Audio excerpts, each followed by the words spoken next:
मोहिनी धर्मपुर नाम के एक गांव में रहती थी, जहां ज्यादा सुख सुविधा थी। मोहिनी बचपन से बहुत से सपने देखने वाली लड़की थी, जो हमेशा दूसरों की मदद के लिए तैयार रहती थी। उसके पिता एक बकरी चरवाहा थे, जिनके पास ढेर सारी बकरियां थी। मोहिनी भी बकरियों को लेकर ऊंची पहाड़ों पर चराने के लिए ले जाती थी।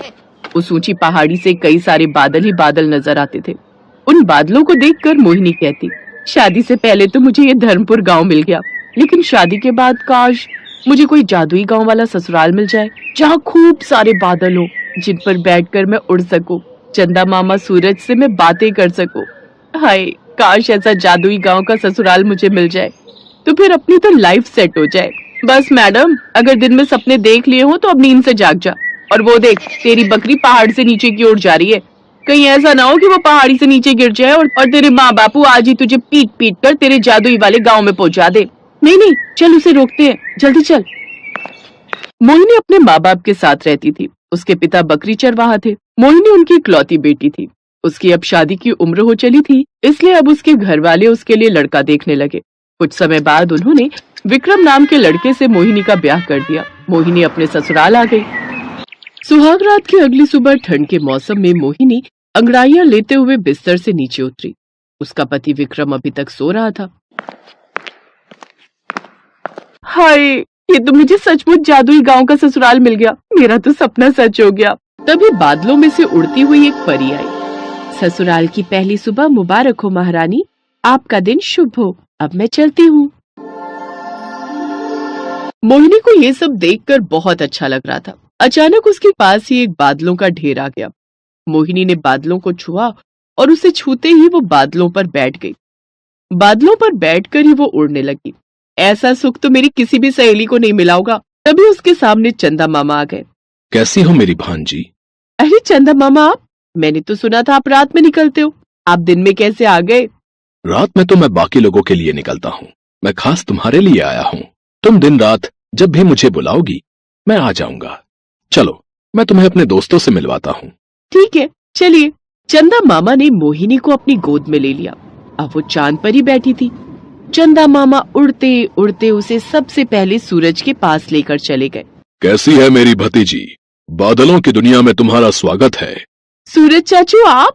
मुझे तो यकीन ही नहीं हो रहा कि मैं आप लोगों से मिल पा रही हूँ। कहीं मैं ये कोई सपना तो नहीं देख रही हूँ? कहीं ऐसा तो नहीं होगा कि अचानक से उल्का पिंड मेरी खोपड़ी पर गिरेगा और मेरी नींद खुल जाएगी?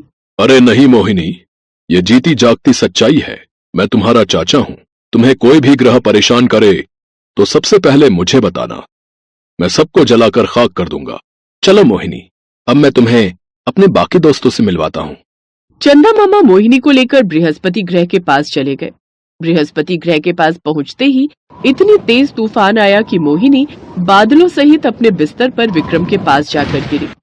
विक्रम, इतनी अच्छी दुनिया में आकर तुम सो रहे हो? पता है, सुबह सुबह चंदा मामा मुझे अपने दोस्तों से मिलवाने ले गए थे। मैं सूरज चाचू से मिलकर आई हूँ। पता है आपको? विक्रम नहाने के लिए झरने के नीचे चला गया। मोहिनी जब अपनी सास के कमरे में गई तो वो पहले से ही नहा धोकर तैयार हो चुकी थी। सासू माँ, मैं आपको जगाने ही आ रही थी, आप तो पहले ही उठ गई। हाँ बहू, हमारे पास बस 2 दिन का समय है इस जादुई गांव में रहने का, इसलिए मैं कोई भी अवसर नहीं गंवाना चाहती। अच्छे से इस जादुई गांव में रह लेती हूँ, फिर तो हमें अपनी उस गरीबी की दुनिया में वापस लौटना ही है। ये क्या कह रही हो सासू माँ? हाँ बहू, तू भूल गई क्या? ठीक है, मैं तुझे फिर से याद दिला देती हूँ। बेटा, हम लोग बहुत गरीब थे, एक टूटी फूटी झोपड़ी में रहते थे। तेरी नई नई शादी हुई थी और बाहर कोहरा गिर रहा था, बर्फ गिर रही थी। सुहाग रात की अगली सुबह जैसे ही तूने घर का दरवाजा खोला, वैसे ही बाहर तेज तूफान आ रहा था। सारे लोग उड़ उड़कर इधर उधर गिर रहे थे। लोगों के घर तबाह हो रहे थे, फिर भी तू बिना डरे उन्हें बचाने के लिए निकल गई। अरे वाह, बाहर कोहरा तो ऐसे गिर रहा है जैसे कि कोई स्वर्ग हो। लेकिन ये क्या, इतनी तेज तूफान में सारे गांव के लोग इधर और उधर उड़े जा रहे हैं। लोगों के घर भी तबाह हो रहे हैं। मुझे सबको बचाना होगा। तभी मोहिनी ने देखा कि एक बच्ची उड़कर नीचे खाई में गिरने जा ही रही थी, लेकिन मोहिनी ने उस बच्ची को बचा लिया और खुद खाई में गिर गई। बचाओ बचाओ, अरे कोई तो मुझे बचाओ। तभी उस खाई में बहुत सारे बच्चे गिरते हुए आए, जो मोहिनी के ऊपर ही गिर गए। मोहिनी को काफी चोट लग गई। सारे बच्चे रोने लगे। दीदी, पूरा गांव उड़ गया, हम लोग खाई में गिर गए। अब हम लोग मर जाएंगे ना।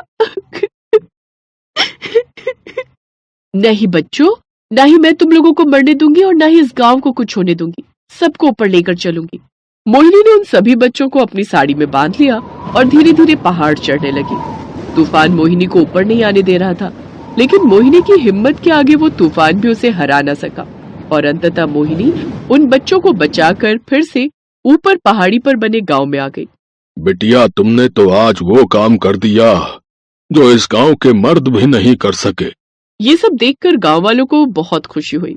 थोड़ी देर बाद जब तूफान शांत हुआ, गांव वालों, आप लोग जल्दी जल्दी अपने घरों में जाओ और अपने घरों को ठीक करो। मोहिनी, माँ, चलो मेरे साथ। विक्रम, मोहन और उसकी माँ सड़क पर आ चुके थे। उनका घर टूट चुका था। धीरे धीरे रात हो गई और वो किसी जंगल में तंबू बनाकर रहने लगे। विक्रम, हमने तो हमेशा सबके साथ अच्छा किया, फिर हमारे साथ ही अच्छा क्यों नहीं हुआ? उन गांव वालों ने हमारे बारे में सोचा तक नहीं। उन्होंने ये जानने की कोशिश भी नहीं की कि हम कहाँ रहेंगे। ऊपर वाले, क्या यही है तेरा न्याय? तभी वहां पर इंद्रदेव प्रकट हुए। विक्रम, मोहिनी और उसकी सास ने हाथ जोड़ लिए। हे इंद्रदेव, इतना भयंकर तूफान लाने की क्या जरूरत थी, जिसमें हमारा घर और परिवार ही उजड़ गया? हे देवी, मैं कुछ भी नहीं करता। जो कुदरत का नियम है स्वयं घटित होता है, लेकिन तुम लोगों ने मुझे प्रसन्न कर दिया। बिना अपनी जान की परवाह किए अपने गांव को बचाया। अब तुम बताओ, तुम्हें क्या चाहिए? आप तो इंद्रदेव भगवान हो ना।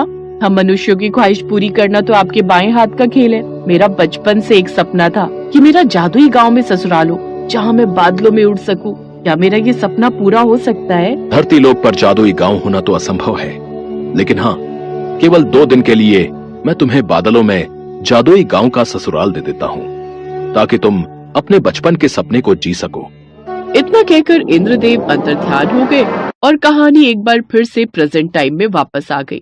अरे हाँ, मुझे अब याद आया। मैं तो इस जादुई गांव के ससुराल में ऐसा खो गई थी, कुछ याद ही नहीं रहा। उनके घर को इंद्रदेव ने धन दौलत से भर दिया था और घर के बाहर बिल्कुल बादलों जैसा ही माहौल था। तभी वहां पर इंद्रदेव आ गए। मोहिनी की मासूमियत की वजह से मुझे ये करना पड़ा। ये राजमहल तुम्हारा है, ये सारी धन दौलत तुम्हारी है। ये सब जानकर मोहिनी बहुत खुश हुई। थोड़ी ही देर बाद गांव वाले उनके राजमहल में आए और माफी मांगने लगे। अरे, आप लोगों ने बिना अपनी जान की परवाह किए हमें बचाया, लेकिन सब कुछ ठीक हो जाने के बाद हम इतने मतलबी हो गए कि आपके घर की तरफ ध्यान ही नहीं दिया। ऊपर वाले ने आपको आपके कर्मों का फल आपको दे दिया। आप लोग हमेशा खुश रहे। अब मोहिनी का जादुई गांव का ससुराल तो नहीं था, लेकिन वो राजमहल किसी जादुई महल से कम भी नहीं था, जहां हर तरह की सुख सुविधा थी। अब मोहिनी अपने पति विक्रम और अपनी सासू माँ के साथ खुशी खुशी उस राजमहल में राज करने लगी।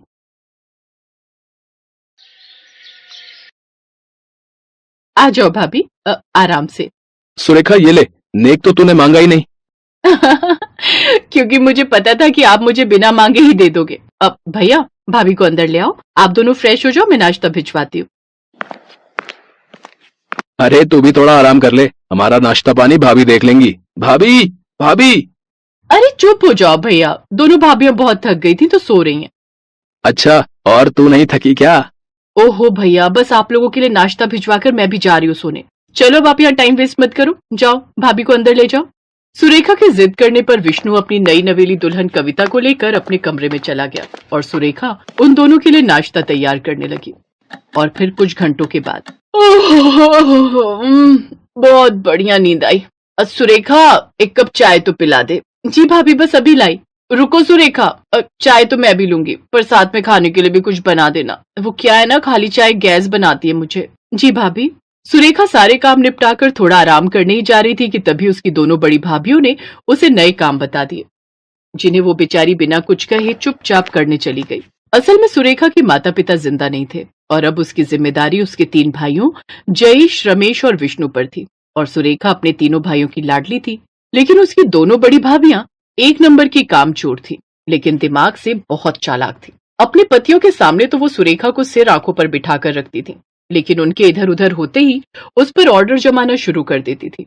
सुरेखा ने कभी इसकी शिकायत नहीं की, क्योंकि वो नहीं चाहती थी कि उसकी वजह से घर में बवाल हो। लेकिन अब घर में एक और बहू थी।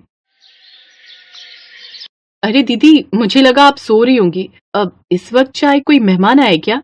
नहीं नहीं, वो बड़ी और छोटी भाभी जग गई है ना, तो उनके लिए चाय बना रही हूँ। अच्छा, वैसे हैं कहाँ भाभी? मेरी तो उनसे मुलाकात ही नहीं हुई।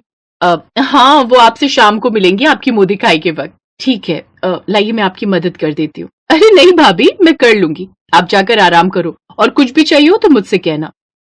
कविता ये देखकर हैरान थी कि घर की इकलौती बेटी काम पर काम किए जा रही है और दोनों भाभियों को अपने कमरे से निकलने तक की फुर्सत नहीं है। लेकिन फिलहाल वो भी चुप रही और फिर शाम को, बिल्कुल सही कहा आंटी, बस इस हीरे को तराशने का काम अब हमें करना है।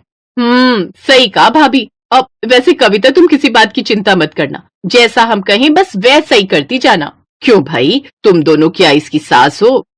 सास नहीं पर हम जेठानियां तो है ना इसकी। इस घर के तौर तरीके तो हम ही सिखाएंगे ना इसे। पहले खुद तो सीख लो तौर तरीके, फिर इसे सिखाना। मेहमान का इतना कहना था कि नीरजा और नंदिता वहीं उससे लड़ने के लिए तैयार हो गई। तब सुरेखा ने बीच में आकर किसी तरह मामला शांत कराया और ये सब देखकर कविता को इतना तो समझ में आ गया कि उसे अपनी जेठानियों से क्या नहीं सीखना है। और फिर अगले दिन, वाह भाई वाह, आज आलू के पराठे तो गजब बने भाई। कविता भाभी ने बनाए हैं, और जरा ये खीर तो खाकर देखिए भैया, ये तो कमाल की बनाई है कविता भाभी ने। अब आज सारा काम इन्होंने ही किया, मुझे तो किसी काम में हाथ भी नहीं लगाने दिया। कविता, इसके लिए तो तुम्हें इनाम मिलना चाहिए, क्यों भैया? इतना कहकर जयेश अपनी जेब से कुछ पैसे निकालकर कविता को दे देता है और फिर रमेश ने भी ऐसा ही किया। ये देखकर जहां कविता, सुरेखा और विष्णु बहुत खुश थे, तो वहीं नीरजा और नंदिता जलकर राख हो चुकी थी। नाश्ते के बाद नीरजा के कमरे में दोनों काफी देर तक खुसुर फुसुर करती रही और फिर उन्होंने कविता को भी उस कमरे में बुला लिया और फिर, जी भाभी, आपने बुलाया मुझे? हाँ कविता, कुछ बात करनी है तुमसे, वैसे कुछ समझाना था अगर तुम समझना चाहो तो। कहिए ना भाभी। कविता, तुम घर के कामों में जरूरत से ज्यादा ही लग रही हो, इतना परेशान होने की जरूरत नहीं है, सुरेखा सब अच्छे से कर लेती है। अरे पर भाभी, वो क्यों करे सारा काम, हम बहुओं की भी तो। अब हमें गलत मत समझो कविता, हम ये सब सुरेखा की भलाई के लिए कर रही हैं। तुमने देखा तो है, सुरेखा दिखने में ज्यादा सुंदर तो है नहीं, अब ऐसे में अगर घर के कामकाज भी अच्छे से नहीं सीखेगी तब तो होने से रहा उसका ब्याह। हाँ और नहीं तो क्या, तीनों भाई पिछले 4 सालों से जी जान से कोशिश कर रहे हैं, उसके दहेज पर सब कुछ लुटाने को तैयार है, पर बावजूद इसके एक भी जगह बात नहीं बनी। तब हमने सोचा कि रंग रूप से ना सही, पर हो सकता है कि गुणों से ही अपनी सुरेखा के भाग खुल जाए और कोई उसे पसंद कर ले।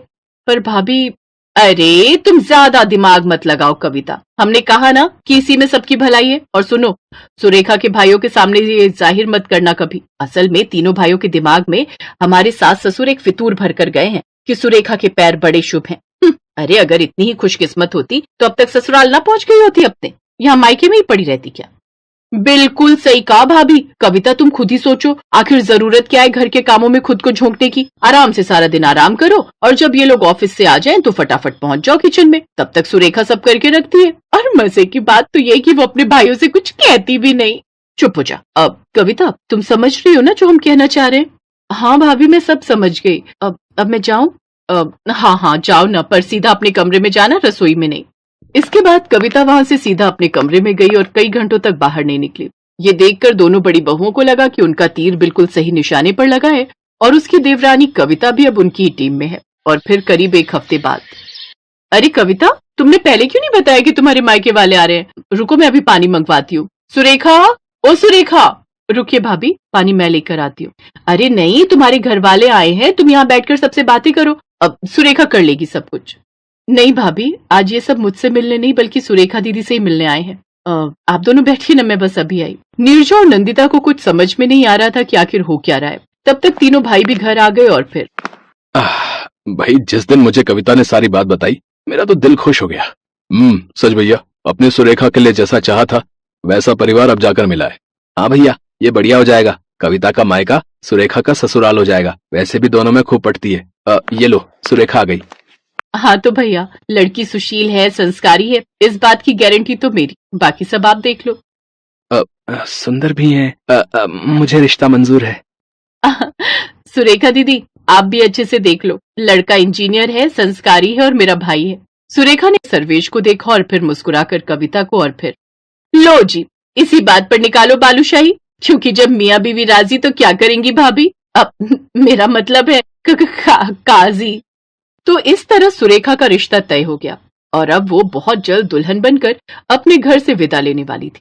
दूसरी तरफ उसकी दोनों भाभियों को ये समझ नहीं आ रहा था कि सुरेखा की विदाई के बाद अब उनकी दाल कैसे गलेगी। क्योंकि कविता से जीत पाना तो फिलहाल उन्हें नामुमकिन ही लग रहा था।